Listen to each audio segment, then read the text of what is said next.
अस्सलाम वालेकुम नाज़रीन, अॼु जी ॻाल्हि सां गॾु हाज़िर आहियूं।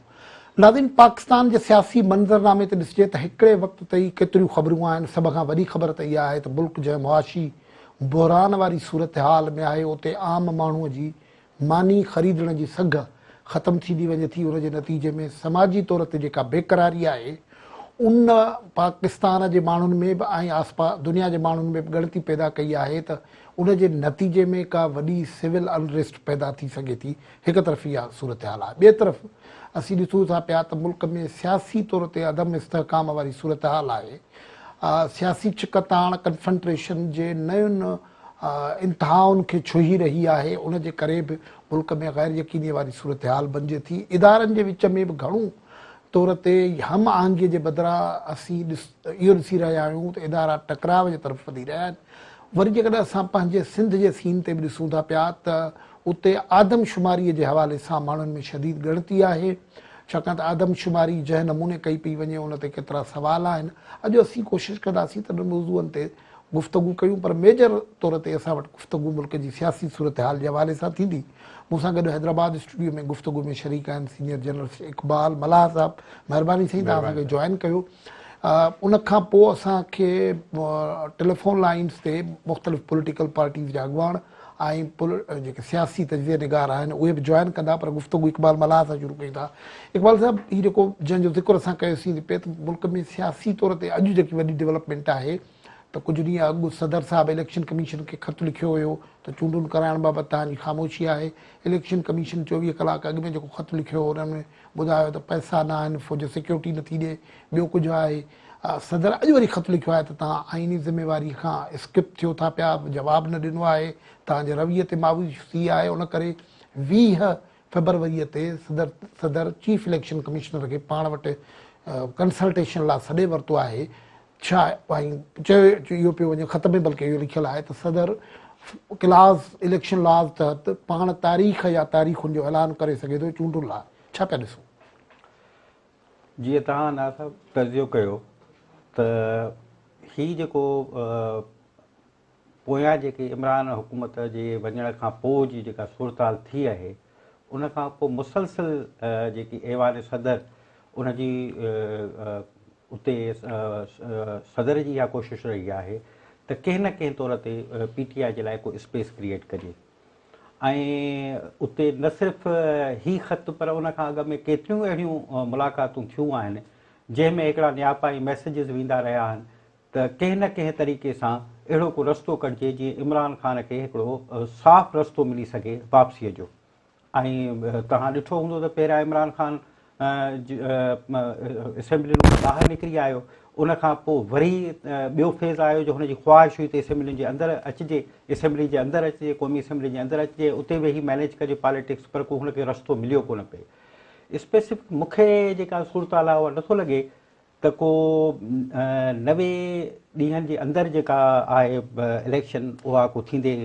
KP ऐं पंजाब जूं हुकूमतूं टुटल आहिनि ऐं जेकी नई हुकूमतूं केयरटेकर हुकूमत ख़ासि तौर ते पंजाब में आहे उहा त प्रैक्टिकली जेको क़दम खणे थी पई उहो कंहिं ॿिए हंधा उॾी थो वञे पियो न। असीं ॾिसूं था पिया हुते लाहौर जो पुलिस ऑफिसर आमिर डोगर जे मुक़ररीअ जो मसइलो अदालत चयो त न हिनखे नथा बदिली करे सघूं।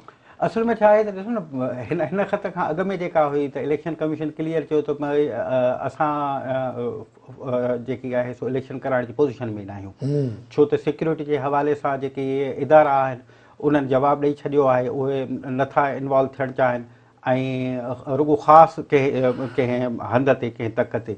ऐं उन खां पोइ चवनि था त हुकूमत वटि एतिरो मुआशी वॾो बहिरान आहे जो एतिरा पैसा ई न आहिनि जो उहो असांखे फैसिलिटेट करे सघनि। असुलु इन्हनि ॿिन्ही शयुनि खां वधीक जेका अहम ॻाल्हि आहे उहा हीअ आहे त बुनियादी तौर ते जेको तव्हां तर्ज़ियो कयो था त जेकी 3 वॾियूं जेके कुवतूं आहिनि उहे अञा त हिक पेज ते अची न आहिनि सघियूं।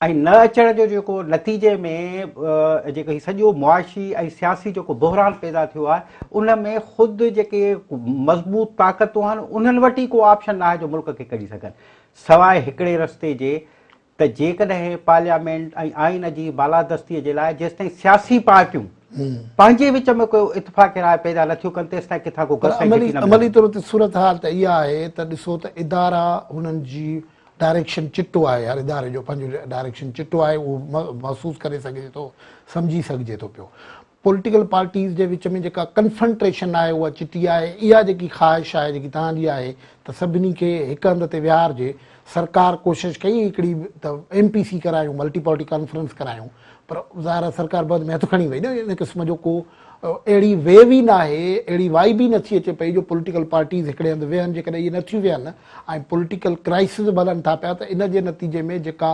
हेठि नफ़रत पैदा थिए थी पई इहा त सोसाइटीअ में कुझु ॿियो पैदा करे छॾींदी न फ़क़ति इहो पर हाणे जेकी मरियम नवाज़ जो जी इहा स्टेटमेंट केतिरी अहम आहे त ही हुकूमत असांजी हुकूमत ई न आहे ख़ुदि माण्हू जेकी कामन माण्हू आहे जेको तव्हां पहिरियां ॻाल्हि कई त अटो नथो वठी सघे तारीख़ में पाकिस्तान जी तारीख़ में पहिरियों दफ़ो अटे जे लाइ कतारूं लॻियूं आहिनि उन खां पोइ अटे लाइ कतारूं त शायदि लॻियूं हुजनि अॻे बि पर हिन क़िस्म जो हेतिरी हेॾी ही जेका तबाही अची वई आहे सभ खां वधीक जेकी असां आम माण्हू जी जेका शिकवा शिकायत आहे जेको क्रोध आहे उहो इहो आहे त हिन क़िस्म जी ख़तरनाक मुआशी बहरान खां पोइ बि पॉलिटिकल पार्टीज़ अञा ताईं पंहिंजनि माज़ीअ जे तजुर्बनि मां सम्झी सिखी न सघियूं आहिनि त जेकॾहिं पार्लियामेंट जी बालादस्ती आइन जी बालादस्तीअ जे लाइ हिकु पेज ते न आहियूं त इहो मुमकिन न आहे त क्राइसिस हल थी सघे। इनखे बि मुंहिंजो ख़्यालु आहे जुमिले खे सम्झण जी ज़रूरत आहे पार्लियामान जी बालादस्तीअ ते ही गॾिजी बि वञनि पर ही मुआशी बहरान खे कीअं हल कंदा मतिलबु पार्लियामान हींअर बि पॉलिटिकल गवर्नमेंट आहे न 13 पार्टियूं गॾु आहिनि न उहे त महांगाई नथियूं घटाए सघनि पयूं सोशल मीडिया खे तव्हां ऑब्ज़र्व कयो हूंदो सोशल मीडिया ते हिकिड़ी आम माण्हू जी हिकिड़ी शिकायत आहे उहा इहा आहे त आख़िर जेकी टैक्सिस आहिनि उहे उन्हनि शयुनि ते छो था लॻनि जेके ज़िंदगी जी बुनियादी ज़रूरतुनि सां जिन जो तालुक़ु आहे अॼु ॾींहं ताईं नासाब तव्हां ऑब्ज़र्व कयो मूं त हिकिड़ी कावड़ माण्हुनि जे अखियुनि में ॾिठी आहे अॼु बि जेकॾहिं को कामोरो को वज़ीर जेकॾहिं गुज़रे थो असां सां गॾु रस्ते ते त उहो साॻियो प्रोटोकॉल आहे अॼु बि हीअ ॻाल्हि आहे न तव्हां पॉलिटिकल पार्टीज़ खे पार्लियामानी सतह ते हिकिड़े प्लेटफॉर्म ते पार्लियामेंट ते अचण जी ॻाल्हि कयूं था पोइ हिकिड़े प्लेटफॉर्म ते अचनि थियूं त हिकिड़ो फेडरल कैबिनेट में जेको आहे 49 वज़ीर खणे थो ॿियो सूबाई जेकी कैबिनेट आहे उन में स्पेशल असिस्टेंट ऐं वज़ीरनि जी लश्कर लाइनि था माण्हूअ खे त कुझु नथो मिले हुननि जूं प्रिविलेजिस नथियूं सवाल उहो ई थिए थो त असां हिकु कामन माण्हू आम माण्हू हारी ग़रीब मज़दूर इहो सवाल थो करे त जेतिरा बि IMF खां जेके फंड्स तव्हां वरिता आहिनि डेवलपमेंट जे नाले में उहे तव्हां कॾहिं असां ते ख़र्च कया आहिनि तव्हां मुल्क खे कर्ज़ी करे छॾियो बर्बाद करे छॾियो सॼी इकानमी तबाह थी वई टैक्स असीं भरियूं बुख असीं मरूं ऐं जॾहिं काफ़िला निकिरनि ऐं जॾहिं के सहूलतूं मिलनि त के 40 ख़ानदान आहिनि पाकिस्तान जे अंदरि जिन जा 2 पासपोर्ट आहिनि हिकिड़ो पासपोर्ट हितां जो आहे त उनजो ॿियो पासपोर्ट ॿाहिरि जो आहे हिकिड़ो पुटु हिते पंहिंजो हुकुमरानी करे थो त ॿियो पुटु उते बिज़नेस पियो थो संभाले पाण गुफ़्तगू जारी रखूं था पाकिस्तान मुस्लिम लीग नवाज जो अगवान गौस मोहम्मद न्याज़ी असां सां गॾु आहिनि न्याज़ी साहब क्या देख रहे हैं पंजाब में केयर टेकर हुकूमत ज़ाहिर है उस तरीके से इफेक्टिवली अपने पाँव जमा नहीं सकी है क्योंकि उसके अहकामात किसी न किसी जगह से उड़ जाते हैं और वो फिर इलेक्शन से क्यों गुरेज किया जा रहा है देखिए आपने डॉक्टर खुद कह दिया कि तुम पंजाब निगरान हुकूमत को भी चलने नहीं दी जा रहा ठीक है ना इसका मतलब है एस्टेब्लिशमेंट में अभी भी इमरान खान के मुताबिक हमदर्दी है अभी भी उसको उधर से सपोर्ट है वो के सामने नहीं है लेकिन वजूद खाना अब ये एस्टेब्लिशमेंट अभी को भी जो CCP और लाहौर का था अभी ट्रांसफर हो गई नई गवर्नमेंट आ गई उसमें लेकिन न्याज़ साहब ये कॉन्स्टिट्यूशन में क्लियर है कि जब इलेक्शन के 90 दिन होंगे तो उन दिनों में बदलियां और ये तो नहीं होंगे ना ये क्या चक्कर है क्या पसंदीदा अफसर लाए जा रहे थे पसंदीदा नहीं है क्योंकि पूरे पंजाब में गुस्सा बिछा रही है ये तो नहीं लगा पूरे जो के PTI ने खुद पोस्ट किए थे पॉलिटिकल रिकमेंडेशन के लिए उससे हमने तो कोई नाम नहीं दी है खुद ही एस्टेब्लिशमेंट ने खुद चीज किया और वो उन्होंने अपना काम शुरू किया अब उनको काम शुरू किए महीना 1.5 हो गया उसके बाद अब साहब या सुप्रीम कोर्ट कहती है कि जी नहीं ये तो तो अगर मतलब हो गया, तो इस तरह से हुकूमत की रिट बरकरार नहीं रहती। मकसद ये है कि इमरान खान को कुछ रखना है, और इमरान खान क्योंकि सारी के सोशल पता ही था कि नहीं, तो ताकि इमरान खान को इस बारे से बचाया जा सके, मसला ये है, वो इसलिए बैठा है। तो ये मेरे ख्याल में जिस तरह फिर जो डेट देनी है वो गैर तो इलेक्शन से गुरेज क्यों कर रहे हैं? इलेक्शन से गुरेज क्यों हो रहा है? इलेक्शन तो हम तो गुरेज ही कर रहे हैं, हम तो चाहते हैं इलेक्शन हो, लेकिन इलेक्शन में इस माहौल में हो कि तमाम लोग इनफैक्ट इसे कबूल करें और उस पर कोई ऐसी ये तो फिर शर्त मशरूत हो गए ना, ये तो कभी पाकिस्तान में हुआ नहीं है कि पहले कंसेंट लिया जाए कि कोई नहीं बोलेगा, ये तो मशरूत इलेक्शन की बात हो गई ना। नहीं, हम तो इसलिए चाहते हैं ना कि सारे एक औरत एक पेज पे बैठे और इलेक्शन की डेट दें, कानून पे भी बात करें, चार्टर इकॉनमी करें, और साथ इलेक्शन की डेट भी हो सकती है। लेकिन ये ये देखिए, जत्था लेके आओ और मर्जी के रिजल्ट दो और हुकूमत के ऊपर शायद करो कि इलेक्शन करो। मकसद ये है कि इमरान खान अगले इलेक्शन तक अपना टेम्पो बरकरार रखना चाहते हैं, ताकि मैं जल्दी जब भी इलेक्शन हो तो मैं जीता सकूं। क्या इस थ्योरी में कितना वजन है कि क्योंकि ये नवाज लीग या पीडीएम की जमायतें अनपॉपुलर हो गई हैं, महंगाई है, आईएमएफ वाले मसाइल हैं, बहुत सारे मसाइल हैं, इसलिए गुरेज किया जा रहा है? नहीं, मेरे ख्याल में अनपॉपुलर तो सबको पता है, तो हम तो शुरू से यही कहा था कि हमें सियासत बचाने के लिए आए हैं, हमारा तो सियासत कुर्बान की है। तो फिर तो आप खुद कह रहे हैं ना कि सियासत तो गई ना, सियासत अगर कुर्बान कर दिया है तो फिर तो इलेक्शन तो गया ना, सियासत तो यही है ना।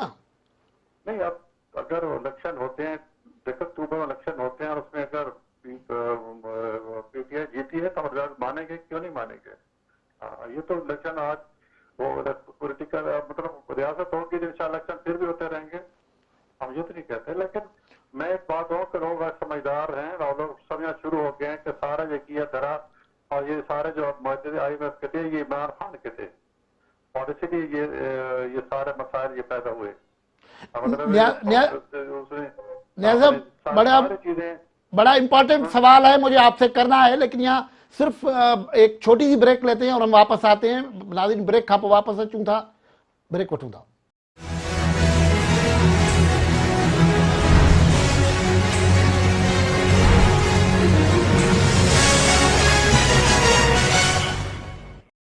Welcome back. गौस नियाज़ी साहब आहिनि, पाकिस्तान मुस्लिम लीग नून जा मरकज़ी अगवान असां सां गॾु। नज़ब सदर साहब ने तो अब मुदाखलत की है और उन्होंने एक और ख़त लिख दिया है इलेक्शन कमिश्नर को, चीफ इलेक्शन कमिश्नर को, कि 20 तारीख को आप तशरीफ़ लाएँ ऐवान सदर में, और आपका जो मैंने पहले ख़त लिखा था उस पर जो जवाब, जो रवैया है वो अफसोसनाक है। अब वो इलेक्शन लाज के सेक्शन 57 के तहत खुद इलेक्शन की तारीख या मुख्तलिफ तारीखें देने का ऐलान करने जा रहे हैं। ये खत में लिखा है उन्होंने।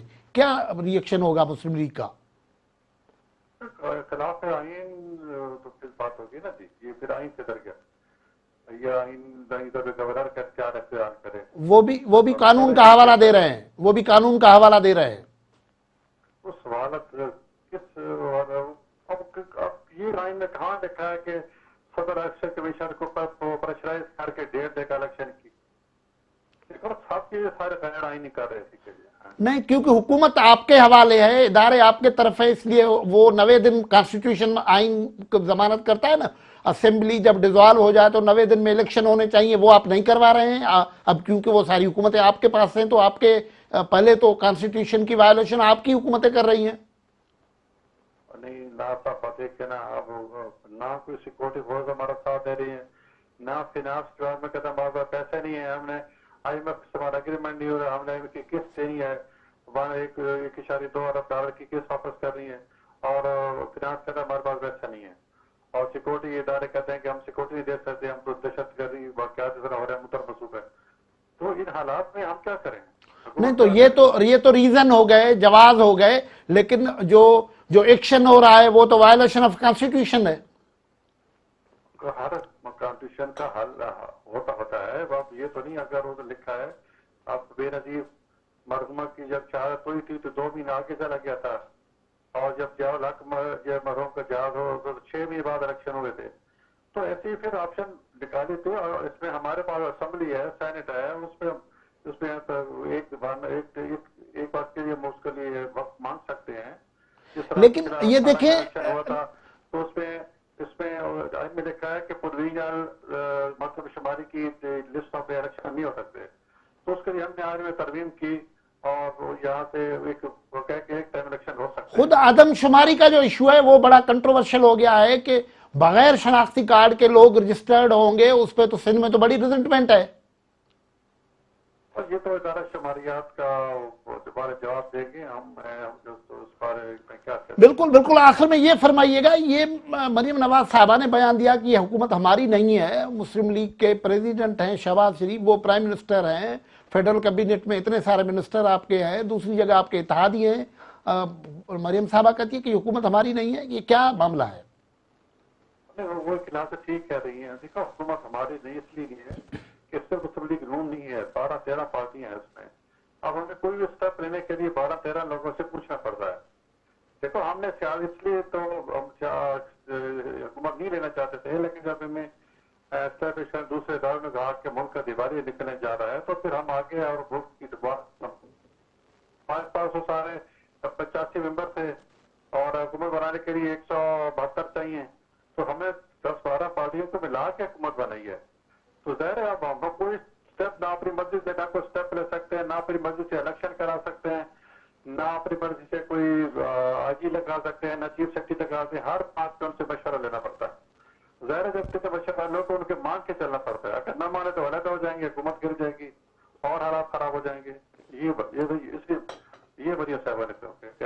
शुक्रिया शुक्रिया नाज़िर साहब। इकबाल साहब तव्हां ॿुधो पियो मुस्लिम लीग नवाज़ जी मतिलबु प्रॉब्लम इहो आहे त इनसिक्योरिटी त हुननि वटि बि आहे, त मतिलबु इहो ख़ौफ़ त मौजूदु आहे त इमरान ख़ान पॉपुलर आहे ऐं हिननि हालतुनि में जेकर चूंडूं थींदियूं त हथु कुझु न अचिणो आहे।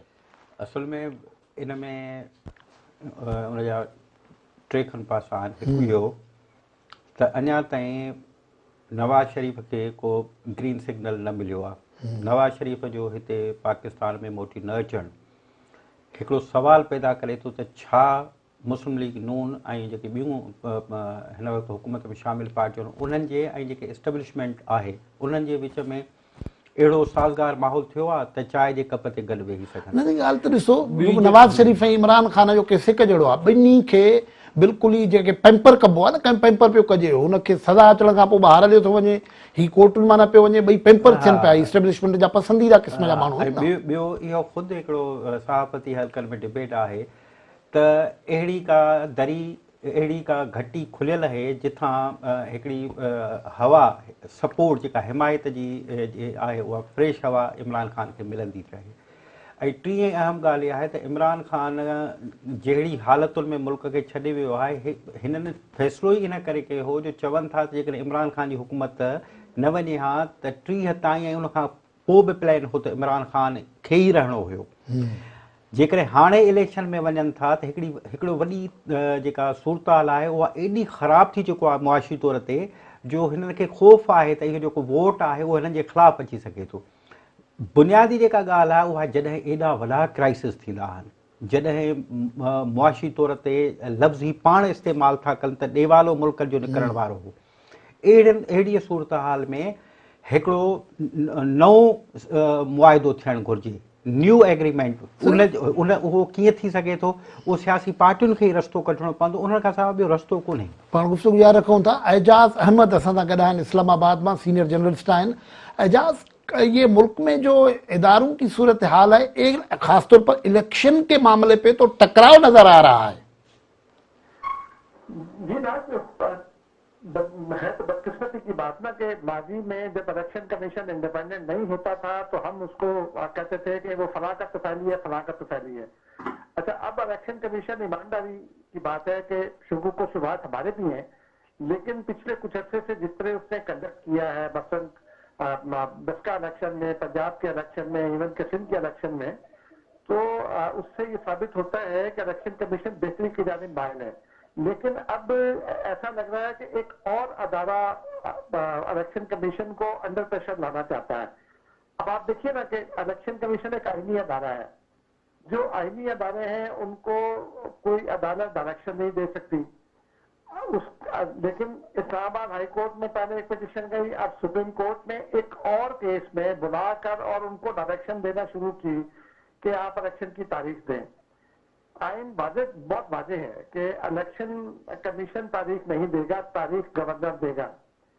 اب صوبوں میں الیکشن ہونے, گورنر نے تاریخ دینی ہے. مرکز میں الیکشن ہے تو صدر مملکت نے تاریخ دینی ہے. لیکن اب یہ پوری کوشش ہو رہی ہے اور اس سے یہ تاثر پیدا ہو رہا ہے کہ شاید عدلیہ اس بار پھر ایک کسی سیاسی جماعت کا ساتھ دے رہی ہے. یہ تاثر بنیادی طور پر تباہ کن ہے. عدلیہ ہو یا الیکشن کمیشن ہو, اس کے بارے میں اگر یہ تاثر ہو کہ ایک نون لیگ کا ساتھ دے رہا ہے اور ایک کسی اور کا ساتھ دے رہا ہے, تو پھر جو رہی صحیح کسر ہے وہ پوری ہو جائے گی اور ملک میں ایک انارکی کی سی صورتحال ہوگی. اور مجھے یہ لگ رہا ہے کہ یہ جو پریشر ہے یہ سوائے کرائسس کو ڈیپن کرنے کے, مزید بڑھانے کے اور کچھ نہیں کرے گا. یہ صدر صاحب نے بھی خط لکھا ہے کہ 20 تاریخ کو چیف الیکشن کمشنر صاحب آپ آ جائیں, تشریف لائیں, اور آپ کا جو رویہ ہے وہ بڑا مایوس کن ہے. اور پھر اب صدر صاحب تاریخ یا تاریخیں دے سکتے ہیں الیکشن کی 20 تاریخ کو. ناز آئین بہت واضح ہے. آئین میں یہ لکھا ہے کہ گورنر جو ہے صوبے کے, اگر صوبائی اسمبلی ٹوٹتی ہے تو گورنر اس کی تاریخ دے گا, اور اگر قومی اسمبلی ٹوٹتی ہے تو صدر مملکت اس کی تاریخ دے گا. پاکستان کا آئین اور بھارتی آئین میں ایک بنیادی فرق ہے. پاکستان کا آئین ایک وفاقی نظام کا آئین ہے جس میں صوبے ہیں, صوبوں کے اپنے اختیارات ہیں, 18ویں ترمیم کے تحت انہیں خصوصی اختیارات حاصل ہیں. صدر صوبے کا گورنر تو نامزد کر سکتا ہے, لیکن گورنر کو یہ نہیں کہہ سکتا ہے کہ وہ آئی ڈی تبدیل کر دے. لیکن اعجاز ایشو جو ہے, ایشو یہ ہے کہ یہ کانسٹیٹیوشن میں بات کلیئر ہے, ہم اور آپ کانسٹیٹیوشن کے ایکسپرٹ نہیں ہیں, لیکن جو چیزیں سمجھ میں آ رہی ہیں کہ اسمبلی ڈیزالو ہو گئی تو 90 دن کے اندر انتخابات ہونے ہیں, یعنی گورنر نے انتخابات کی تاریخ دینی ہے. وہ ان کو تو بارہا کہا جا رہا ہے, وہ کہتے ہیں کہ نہیں حالات ٹھیک نہیں ہے, اور وہ ہمیں پتا ہے کہ گورنر ایک پارٹی سے ہیں. یہ پولیٹیکل پولرائزیشن ہے, اس میں آئین بھی پیچھے رہ گیا ہے. یہ پولیٹیکل پارٹیز جو آئین کی سپرمیسی کی بات کرتی تھی وہ خود بھی اس طریقے سے بیہیو کر رہی ہیں. جی بالکل آپ کی یہ بات درست ہے, لیکن آپ دیکھیے نا کہ الیکشن کمیشن تو آئین کے تحت اپنے اختیارات کے اندر رہنے کا پابند ہے. اب آج اگر الیکشن کمیشن گورنر کو بائی پاس کر کے دے دے گا تاریخ, تو پھر مستقبل میں ایک نئی راہ کھل جائے گی. اگر صدر مملکت کے دباؤ ڈال کر تاریخ لے لیتے تب بھی ایک نئی راہ کھل جائے گی. پاکستانی آئین میں صدر تو سیریمونیل ہے, ٹھیک ہے, وفاقی حکومت موجود ہے, پارلیمنٹ کام کر رہی ہے, پرائم منسٹر گورنر کا اپائنٹنگ اتھارٹی ہے. صدر مملکت اپنے اختیارات سے بارہا تجاوز کر چکے ہیں. حمدے بازی میں بھی دیکھا, ابھی دیکھا, اور ابھی تو یہ زیادہ پرانی بات نہیں ہے نا, جب 9 اپریل کو صدر مملکت نے جو اسمبلی توڑی تھی اس کو سپریم کورٹ نے خلاف آئین قرار دیا اور آئین سے تجاوز قرار دیا. اب پھر صدر مملکت ایک ایسا تاثر پیدا ہو رہا ہے کہ جو فیڈریشن کا ہیڈ ہے وہ ایک پولیٹیکل پارٹی کی لائن تو کر رہا ہے. عمران خان صاحب خط لکھتے ہیں, صدر مملکت فوراً اس کے اوپر عمل درآمد کر دیتے ہیں, اور گورنر پنجاب ایک اور پارٹی کی جو لائن ہے اس کو ٹو کر رہے ہیں. جی دیکھیے نا, پچھلے گورنر جو کنڈکٹ پی ٹی آئی کے زمانے میں گورنرز نے اختیار کیا صوبوں کے, وہ کنڈکٹ اب وہ اقرار دکھائی نا. اگر اس وقت گورنر آئین پر عمل کرتے تو آج کا گورنر آئین پر عمل کرنے کا پابند ہوتا. اب گورنر کا یہ اختیار ہے, گورنر نے لاہور ہائی کورٹ میں اس لیے لی ہے, لاہور ہائی کورٹ کا فیصلہ بھی آ جانا چاہیے. لیکن اگر آپ کرنا ہی چاہتے ہیں, اگر سپریم کورٹ یہ کرنا چاہتی ہے تو سپریم کورٹ کے پاس بہترین راستہ یہ ہے کہ وہ گورنر کو طلب کرے. گورنر کو طلب نہیں کیا جا سکتا, اس کو بھی امیونٹی حاصل ہے, لیکن اگر گورنر آئین کی خلاف ورزی کر رہا ہے تو سپریم کورٹ طلب کر سکتی ہے. سپریم کورٹ گورنر کو یہ احکامات دے سکتی ہے کہ آپ چلو یہ مطلب کنفنٹریشن ہو رہی ہے. ایک اور بات میں پوچھ رہا ہوں, یہ جو مریم صاحبہ کہہ رہی تھی یہ ہماری حکومت نہیں ہے, اور یہ کیا مطلب اب آہستہ آہستہ کوئی اسٹریٹجی کے طور پر شہباز شریف سے ڈسٹنس ہو رہا ہے معاملہ نواز لیگ سے, یہ کیا ہے اس کا مطلب ہے؟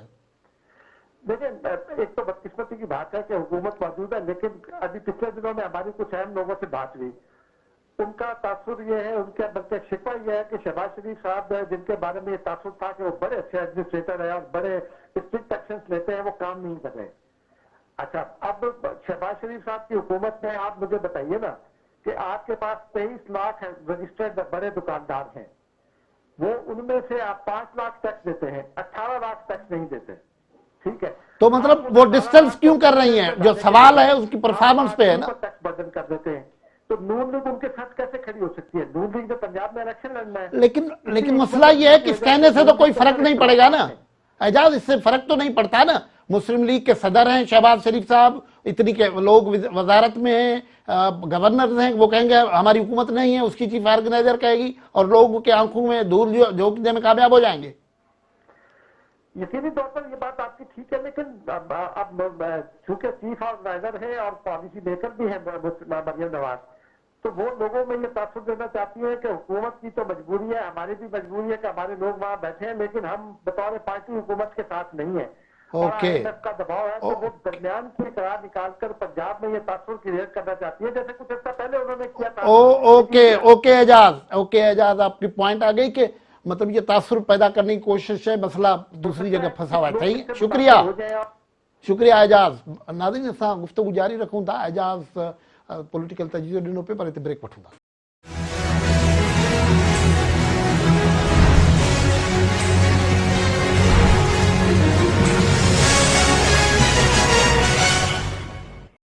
Welcome back. इकबाल साहब, पाण गुफ्तगू पॉलिटिकल सीन ते कई पे, पर हिकिड़ी अहम ॻाल्हि चूंडुनि सां ई गॾियल आहे, उहा आहे आदमशुमारी। हुकुम थियल आहे त भई डिजिटल आदमशुमारी करायो, पर डिजिटल आदमशुमारी ते सिंध में त एतिरा सवाल थी विया आहिनि जो उहो त वरी तमामु सीरियस इशू आहे। ऐं सिंध, पंजाब में, केपी में भली हुकूमत जी ॻाल्हि थिए, पर हिते सिंध में त आदमशुमारी जो मसइलो अहम बणियल आहे। बुनियादी ॻाल्हि हीअ आहे त हीअ रुॻो आदमशुमारी जो मसइलो कोन्हे, सिंध जे वजूद ऐं बका जो मसइलो आहे। हक़े हाकमियत जो सां जुड़ियल ही इशू आहे। हाणे ही जेकी हिननि ॻाल्हियूं रिपोर्ट थियूं आहिनि, उन्हनि में चवंदा सुञाणप जो कार्ड न रखिबो। सुञाणप कार्ड जो न रखिबो त इन जो मक़सदु इहो थियो त सिंध जे अंदरि जेके बि ॿाहिरीं आबादकारी आहे, धारिया आहिनि, उन्हनि खे तव्हां रजिस्टर कंदव। रजिस्ट्रेशन करण खां अलावा ॿियो जेको सभ खां वॾो मसइलो पोइ उन्हनि जी ॿोली बि लिखबी थींदी, सभु पोइ थींदो त सिंध में हेतिरा। पोइ वरी तव्हां असांखे ॿुधाईंदव त सिंध जे अंदरि हेतिरा जेके माण्हू आहिनि उहे धारिया आहिनि, पर उहे सिंध में मौजूदु आहिनि ऐं रहनि था। ऐं जेको तव्हां टाइम पीरियड जो था, उन खां पोइ तव्हां आहिस्ते आहिस्ते तव्हां इहो नियापो कंदव सिंध खे त हाणे हीअ जेकी सरज़मीन सिंध आहे, उन में तव्हांजी जेका अददी अक्सरियत आहे उहा हेतिरी आहे या न आहे। हिकिड़ी ॻाल्हि। ॿी जेका अहम ॻाल्हि आहे त सिंध इन ते मुकमिल तौर ते सिंध में इहो नुक़्ते नज़र मौजूदु आहे त सिंध में जेकी बि धारिया आहिनि उन्हनि जी मतलब बजाय जो धारियनि खे निकाल करण जे जेको गैर कानूनी तौर ते एतिरा लखे माण्हू अची वञनि हिकिड़ी स्टेट खे, उनजी ग़लती थिए, उनजे बजाय हाणे चवनि था त हिते उन खां पोइ तव्हां उनखे शामिल करण खां पोइ तव्हां ॿी ॻाल्हि कंदो त नौकरियुनि जो बि उनखे हक़ आहे, उन्हनि खे उन्हनि जे डोमिसाइल जी बि ॻाल्हि, सुञाणप कार्ड ठाहिण जो तरीक़ो बदिलाए छॾियो अथनि, कढंदव। नतीजनि तव्हां इहो हिकिड़ो वॾो हिकिड़ो ॾोह आहे। ॿियो डिजिटल जेकी तव्हांजी डेटा आहे, उनजी हालत इहा आहे जो जॾहिं असां वञूं था त प्रॉपर थंब जो जेको मैकेनिज़म आहे उहो बि कोन्हे। आंगूठो हणण ते बि हिकिड़ो अचे थो। जेकॾहिं रजिस्ट्रेशन थिए थी त किथे मीम जी ग़लती थी अचे त किथे वरी पंहिंजो सीन जी ग़लती अची थी वञे। इन जे करे जेसि ताईं सिंध समेत जेकी वहदतूं आहिनि, पर उन ते हुकूमत ख़ामोश आहे। सिंध हुकूमत बि ख़ामोश आहे। रुॻो ख़ामोश हुकूमत न आहे, सोसाइटीअ में जेका आहे। सोसाइटीअ में अॻ में हिकिड़ो जेको रद्दअमल आयो, हाणे डिजिटल डेटा ते एतमाद न आहे, सिंध उनखे रद्द करे चुकी आहे। सिंध हुकूमत फॉर्मली इहा ॻाल्हि न कई आहे, सिंध जे माण्हुनि रद्द कयो। हा, सिंध हुकूमत न पई आहे। ॿियो इहो आहे त जॾहिं जिथे क़ौमी वजूद जी बका जो सुवाल हुजे, तव्हां अॻ में वहदतुनि सां ॻाल्हाए मैकेनिज़म ठाहींदव। इहा कंहिंखे बि कंहिं डिपार्टमेंट शायदि हीअ, छाकाणि त जेकी डिजिटल आदमशुमारी आहे उहा अहिड़ियुनि पॉलिटिकल फोर्सिस जे डिमांड ते थी रही आहे, फरमाइश ते थी रही आहे, जेके घणे भाणे इलीगल इमिग्रेंट्स जे आणण जा हिते हामी आहिनि, छाकाणि त हुननि जी पॉलिटिकल स्ट्रेंथ हुतां निकिरे थी। ऐं बदनसीबी आहे त सिंध हुकूमत उन्हनि सां पॉलिटिकल अरेंजमेंट लाइ ॻाल्हाए पई, उन करे उहे ख़ामोश था रहनि पिया न। ॿोलीअ जे खाने खां वठी धरतीअ जे वारस हुजण जो हिकिड़ो नेचर जो मैकेनिज़म आहे। वतन जेकी आहिनि उहे डेटा सां न ठहंदा आहिनि, क़ौमूं ऐं उनजी सुञाणप डेटा सां न ठहंदी आहे। डिजिटल डेटा ते न कंदी।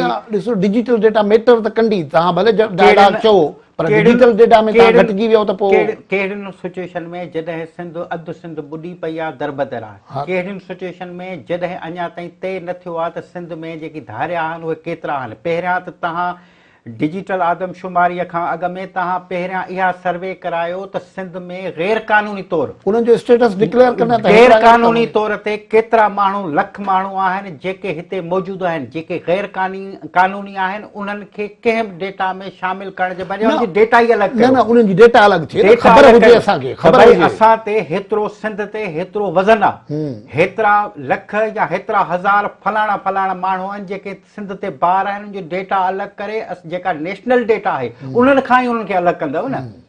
जॾहिं सुधरियल मुल्कनि में तव्हांजा दरवाज़ा खुलिया पिया आहिनि, अफ़गानिस्तान लाइ चओ था भाउर आहिनि उहे अची वञनि, तव्हां एयरपोर्ट ते इहा सूरत हाल आहे, माण्हू गाॾियूं स्मगल थी इंडिया खां पहुची थियूं वञनि, ख़बर नथी इहो बर्तानिया खां पहुची थियूं वञनि, ख़बर नथी पवे। जॾहिं तव्हांजे इदारनि जी हालत इहा हुजे त इहा कीअं नाकाबंदी करे सघंदो? जेकॾहिं नाकाबंदी न थींदी त सभ खां वधीक नुक़सानु सिंध में त सिंधियुनि जो आहे, ऐं सिंध में सभ खां वधीक पार्लियामानी पॉलिटिक्स में नुक़सानु अॼु जी हुकूमत जो आहे, जंहिंमें पीपुल्स पार्टी वेठी आहे। ऐं हीउ सवाल रुगो पीपुल्स पार्टी सां जुड़ियल न आहे।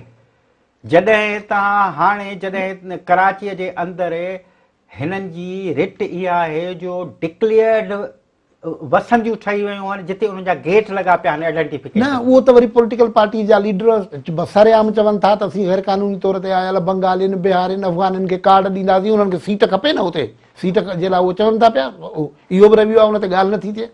पर ॿी सिंध इहा थी चवे त जेकी बि सिंध में धारिया आहिनि उहे असांजो हिसो नथा थी सघनि, उन्हनि जी डेटा ई हाणे ॻाल्हि इन में कहाणी आहे त उहो पार्लियामानी फोरम ते इन क़िस्म जी ॻाल्हि नथी थिए, इहा थिए थी घिटियुनि में, पार्लियामानी फोरम ते को आवाज़ नथो थिए, उन करे फैसला असांखे तारीख़ कंदी आई, के फैसला पार्लियामेंट खां ॿाहिरि क़ौमूं कंदियूं। ही सभ खां वॾी ग़लती पिया कनि। हिननि खे इहा ॻाल्हि वरी ॿीहर रिविज़िट करणु घुरिजे त रजिस्ट्रेशन ॿिनि क़िस्मनि जी थिए। हिकिड़ी जेके सिंध में अवाइली जेके वतन जा माण्हू आहिनि जेके रहनि था ऐं भली खणी उहे पार्टीशन खां अॻु में आया हुजनि, उन ते जेको क़ौमी इतफ़ाक़ आया उन्हनि जी डेटा अलॻि कयो, उन जा खाना अलॻि कयो। ॿी जेका डेटा गॾु थिए उहा थिए त सिंध में ॿाहिरीं धारी आबाद करे, लफ़्ज़ धारी सिंध में धारियो नामंज़ूर उहे केतिरा आहिनि, उन्हनि जी डेटा अलॻि करे उन्हनि खे पंहिंजनि मुल्कनि लाइ वापसि कयो न, उन्हनि जो हिते क्लेम ई नथो ठहे। पर इन सिलसिले में जेको बुनियादी कमु आहे वरी उहा असांजी ॻाल्हि चऊं था पिया त मिसाल इन क़िस्म जे लाइ फोरम आहे, जेकॾहिं हिन क़िस्म जी कंट्रोवर्सी आहे त एटलीस्ट सिंध हुकूमत इहो करे सघे थी पई त उहा चवे त CCI जो इजलास वरी घुरायो, उन में इन इशूअ खे खणी वञो, ॻाल्हि कयो। पर इन क़िस्म जी कॉमन इंट्रस्ट खां अॻु में हिकिड़ो इजलास थियणु घुरिजे हुकूमत जे इन इनिशिएटिव सां, ऑल पार्टीज़ कॉन्फ्रेंस, जंहिंमें सिंध जे समूरनि अदीबनि, दानश्वरनि, सियासी पार्टियुनि सभिनी खे गॾु विहारे करे ऐं उतां मैंडेट सिंध हुकूमत खे वठणु घुरिजे त सिंध खे छा करणु घुरिजे। कुझु जेके मैंडेट्स आहिनि उहे क़ौमी थींदा आहिनि, उहे शयूं फ़क़ति पार्लियामेंट में। इहो त माना हाइपर एक्टिविज़म थींदो न, इहा त तवक़ो न रखो, पर हू रुगो एतिरो चवनि त असीं हुन CCI में वञूं ऐं ओपिनियन हिते गॾु थियल उन्हनि खे मिलियल आहे त इहो ओपिनियन उते वञे, जेके सवाल आहिनि बेसिक सवाल आहिनि उहे थियनि न। CCI में बि सिंध पाणीअ जे केस ते, पाणीअ जे इशूअ ते तव्हांखे यादि हूंदो, तारीख़ शाहिद आहे ऐं पाण हुन में वेठा बि हुआसीं त अहिड़ियूं कॉन्फ्रेंसिस थियूं जंहिंमें हुकूमत बि वेठी हुई त ॿियूं पॉलिटिकल पार्टियूं बि वेठियूं हुयूं। धारियुनि वारो इशू पाणीअ जे इशूअ जेतिरो ई इम्पोर्टेंट इशू आहे, इन ते ही त न्यूमेरिकल गेम आहे। शायदि हुकुमराननि खे इहो सम्झणु घुरिजे त जेकॾहिं अंग क्रेट थी आहे त तव्हांजा तख़्त ताज बि त वेंदा न, रुगो तख़्त ताज वञण सां गॾोगॾु जेकॾहिं हलियो वञे ॿियो त घणो कुझु वेंदो, पर तख़्त ताज बि वोट इन सां ई गंढियल आहे। तव्हांजे हिन तमामु अहम ॻाल्हि तव्हां कई आहे, हिन पंहिंजो कचहरीअ में या जेका गुफ़्तगू कयूं था इन में हिन फोरम ते ज़ाती तरह आउं सम्झां थो त हिन खे जेतिरा बि जेकी सिविल सोसाइटी खां वठी पॉलिटिकल पार्टीज़ आहिनि सभिनी धुरियुनि खे इहो ॾिसो, स्ट्रीट जेके पार्लियामेंट खां ॿाहिरि क़ुवतूं आहिनि उहे त इन क़िस्म जा मुतालबा, नंढियूं नंढियूं कॉन्फ्रेंसूं, सेमिनार, अवेयरनेस कैंपेन हलनि पई थियूं, पर जेके पार्लियामेंट अंदरि आहिनि उहे त बिल्कुलु ख़ामोश आहिनि हिन मामले ते न, बल्कि उन्हनि में कुझु धुरियुनि जी फरमाइश ते ई थिए पियो थो। को ॿ माण्हू बि असेंबली में उथी बीही रहनि, ॿ माण्हू ऐं सिंध जी ॻाल्हि रखनि, पर इन्हनि ॿिनि माण्हुनि जो असांखे इंतज़ारु आहे न त उहे कहिड़ा था निकिरनि, उथनि त ख़बर पवे न। जीअं इहे तमामु वॾा सूरमा हूंदा जेके या सूरमियूं हूंदियूं जेकॾहिं न त हिकिड़े तरफ़ छा इन्हनि 2 ऐं 6 ऐं 8 माण्हुनि खे ॾाढा पढ़िया लिखिया ऐं ॾाढी शाइर ऐं अदब शाइरी ऐं अदब त पढ़नि था त फैज़ खां वठी अयाज़ ताईं। छा सिंध में जेके लॉन्ग मार्च थियनि था, शॉर्ट मार्च थियनि था, सिंध जूं नियाणियूं जेके रोडनि ते आहिनि इहो मुतालबो खणी आदमशुमारी रिशीद ही जेकी सखर खां काफ़िला निकिता आहिनि ही सॼी सिंध में जेके रड़ंदा छा हिननि 2, 4, 8, 15 माण्हुनि ताईं न पहुचंदी हूंदी। मतिलबु हू पर पोइ हिकिड़ी ॻाल्हि इहा आहे त तारीख़ 2 तारीख़ूं लिखिबियूं हुयूं। हिकिड़ी तारीख़ उहा लिखिबी आहे जेके हू लिखाईंदा आहिनि ऐं ॿी तारीख़ हीअ आहे जेका डिबेट पई। पर सी ॻाल्हि इहा आहे त तव्हां जीअं ई जाॻींदी हक़ीक़त तब्दील करे छॾींदो पोइ तारीख़ जो हिसो थी वेंदो त पोइ त ॿी ॻाल्हि आहे न। इहो त बुनियादी तौर ते कहाणी आहे त हिन वक़्तु तव्हां सर्वाइवल जी जंग में को उन क़िस्म जो आवाज़ न पियो अचे। माण्हुनि खे कंसर्न आहे इहो पाण सम्झूं पिया, पर आवाज़ अहिड़ो न पियो अचे जेको इन समूरी सूरत हाल खे स्कीम खे सम्झी सघे। पाण गुफ़्तगूअ खे हिते पुॼाणी ते पहुचंदासीं। अॼु जेके असां गुफ़्तगू कई पिए उहा गुफ़्तगू इन हवाले सां अहम हुई त इलेक्शन जे हवाले सां मुल्की सतह ते जेको टकराव वारी सूरत हाल आहे उहा इम्पोर्टेंट आहे। पोइ सियासी पार्टियूं जेके आहिनि उहे कीअं इदारनि खे इस्तेमालु कनि थियूं। पर सभ खां आम ॻाल्हि असां वटि जेकी हुई उहा आदमशुमारीअ जे मामले ते सिंध जे माण्हुनि वटि जेका ॻणती आहे कंसर्न आहे उनखे ॿुधण लाइ केरु तयारु न आहे। गुफ़्तगूअ मोकिलायूं था। अला भाई।